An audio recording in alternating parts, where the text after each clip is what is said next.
Sir భార్యలను వేధిస్తే 498A case పెడతారు కదా, మరి భర్తలను వేధిస్తే ఏమైనా చట్టాలు ఉన్నాయా?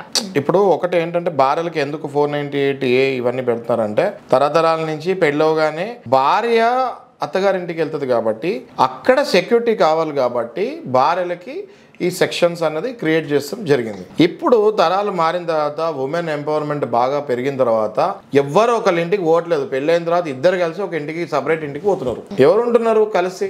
అమ్మ నాన్నని చూసుకుంటాము, అత్త మామని చూసుకుంటాం. చాలా కొంతమంది పాపులేషన్లోనే ఇది ఫాలో అవుతున్నారు.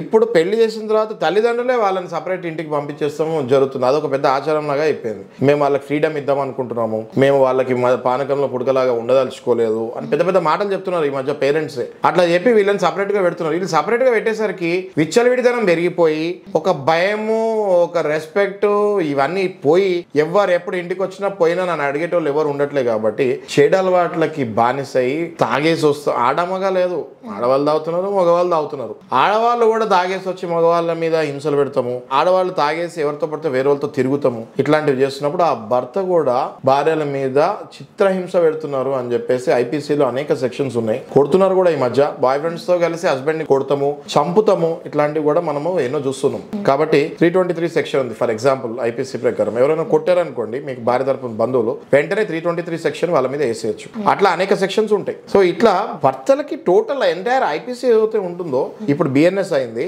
ఆ సెక్షన్స్ అంతా కూడా యూస్ఫుల్లే. అందులో మీ భార్య వైపు చుట్టాలు మీకు ఎట్లా హింస పెడుతున్నారో వాళ్ళ మీద ఆ సెక్షన్స్ వేసుకోవచ్చు బ్రహ్మాండంగా.